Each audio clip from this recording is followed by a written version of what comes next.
Mənə xəyanət olunandan sonra etmişəm. Necə yəni? Xəyanət yaşamışam, xəyanət eləmişəm. Acıq çıxmırsan ondan. Ruhum sakitləşsin. Eləmişəm, yaxşı da eləmişəm. Şahabə, bu sən sevdiyin insana qarşı olur. Bəli, çox sevdiyim insan mənə xəyanət edib, mən də ona cavab olaraq eləmişəm. Hə, ərinə xəyanət eləyib, çıxıb efirdə danışır, yəni Azərbaycanda əxlaqsızlıq belə təbliğ edilir. Əziz həmvətənlərim, bəs nə oldu? Bir nəfər çıxmışdı ora, bir qız çıxmışdı, nədir o? Bir qız çıxmışdı ora, dodaqları belə aparıcı. Dedi, Harvardı qurtarmışam, nə bilim, 6 universitet qurtarmışam. Yekə cızan qız idi, amma öz fikrini dedi. Mən dedi, oğlu, qızıma atasız, daha doğrusu oğluma atasız qız almaram. Belə dedi. Nə bilirsiniz, bəlkə qızı oğlunun olacaqdı, atasını da özünlə yatırdacaqdı. Nə bilirsiniz? Hani nə oldu? Bütün Azərbaycan o qızın gözünü basıb çıxartdı. O qızı aldı, yaptı, hamı mindi, parçaladı da. O öz fikrini dedi, sadə fikrini, mən atasız qız almayacağım oğluma dedi. Nə oldu? Amma bu adam birbaşa Azərbaycan xalqına əxlaqsızlığı yayır.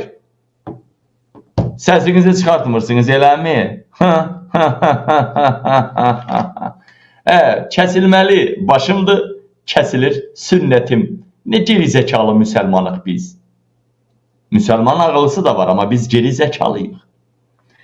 Bu adam müşabədir, nədir bu? Hər neysə, kimin şeyinin başıdır, nəyinin başıdır. Bu adam kimlə xəyanət edib bilirsinizmi? Bu adam onunla qayrışaraq, onunla 69 yataraq öz ərinə, sevgilisinə xəyanət edib.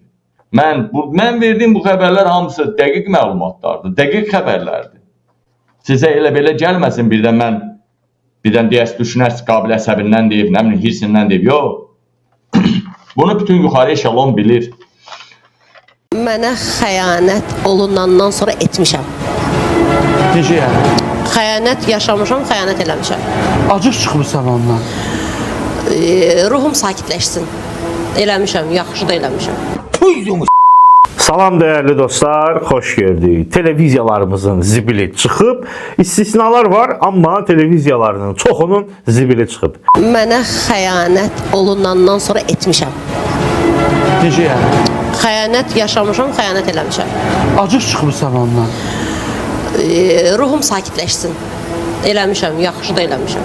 Əgər televiziya vasitəsilə bu efirə verilirsə, fərq eləmir, televiziya olmasın, lap sosial şəbəkə vasitəsilə yayılırsa, buna şərait yaradırlarsa və bu cür şey insanlara təqdim olunursa, demək ki, xalqa, millətə, tamaşaçıya da xəyanət olunur. Bu şeyləri keçək dostlar. Ay nə bilim, sosial şəbəkələr millətin, gənclərin, nə bilim, yaşlının, qocanın zibilini çıxartdı filan. Bu kimi şeyləri keçək. Onsuz da xəyanət eləməyən insan, yəni canında xəyanət olmayan insan sosial şəbəkə ilə eləmir onu. Yəni orada o təbliğatı görüb o şeyə cəhd eləmir. Eləyən onsuz da eləyir. Bunun sosial şəbəkə ilə heç bir əlaqəsi yoxdur, televiziya ilə də əlaqəsi yoxdur. Sadəcə bu kimi şeyləri efir vasitəsilə insanlara göstərmək qeyri-etikdir. Mən həmişə demişəm, indi də deyəcəm, bizim bu MTRŞ var, hansı ki televiziya, radioya nəzarət edən. Onlar ümumiyyətlə lazımsız bir qurumdular, ləğv olunmalıdır. Heç kimə də lazım deyil, boş-boşuna dövlət büdcəsindən də pullar gedir, boş-boşuna maaş alırlar. Bir şey deyə bilərəm ki, bizim televiziyaların bəzi verilişləri pox da deyil. Bilirsiniz nədir? Bildiyiniz panosdur. Yəni sulu poxdur. Bir xanımın efirində gördüm. Dedi ki, bu televiziyada yayımlanmayıb. Deyilənə görə bu sosial şəbəkələrə buraxılıb.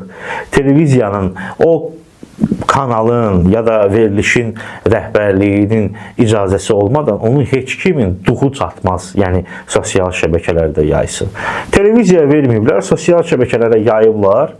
ki həm də baxın da, yəni verilişdən heç kimin xəbəri yox idi. Hamının məsələn xəbəri olmayanların da xəbəri oldu ki, Tarix Əliyevin, Tolikin belə bir verilişi var, tarixin bir günü. Qəşəng reklam elədilər. Kimə görə? Bu Nüşabə adlı, Nüşabə idi desən adı. Onun xəyanət mövzusuna görə. Hə, indi gələk bu Nüşabənin xəyanətinə. Dostlar, biz bilirik ki, bu yəni, dünya yaranandan, insanlıq mövcud olandan bu yana kişilərin xəyanətinə insanlıq, xəyanət deyə söhbət yox. İnsanlıq şey baxıb, yəni çox da belə üstünə getməyib. Bu faktdır da, bunu hamı bilir, danılmaz faktdır. Və yaxud da xəyanət eləyən bir kişinin həyat yoldaşına heç kim belə şey gözlə baxmayıb da, belə bu kantovkadır, bu arvadlar belə baxmayıb. Amma hansısa bir qadın öz ərinə xəyanət eləyəndə artıq qadının xəyanətinə bu artıq cəmiyyət üçün, bütün dünya üçün belə deyil. Dünya istəyir olsun 2255-ci ildə. Yenə də qadın xəyanəti kişi xəyanətindən daha dəhşətlidir. Bunu bütün cəmiyyət qəbul edir, bilirlər təbii ki. Hə. Bunu bir kişi çıxıb efirdə desəydi, yenə də qınanılacaqdı təbii ki. Yəni qınanılması mövzudur. Amma bir qadın çıxıb deyirsə, sabah kimsə ona qayıdıb desə ki, sən qızsan, durub o qadının həmin adama ixtiyarı yoxdur, desin ki, sən mənə deyirsən bunu, sən mənə təhqir edirsən.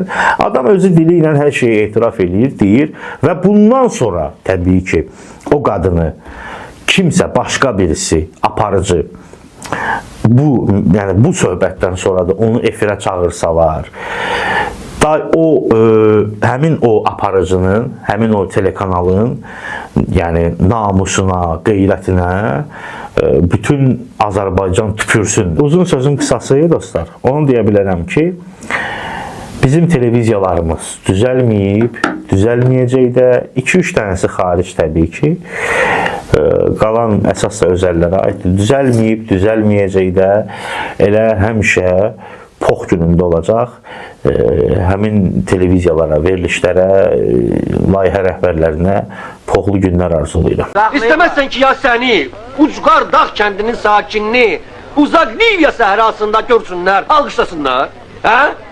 Yax, Düz deyirsən. Elə səni görməsələr yaxşı.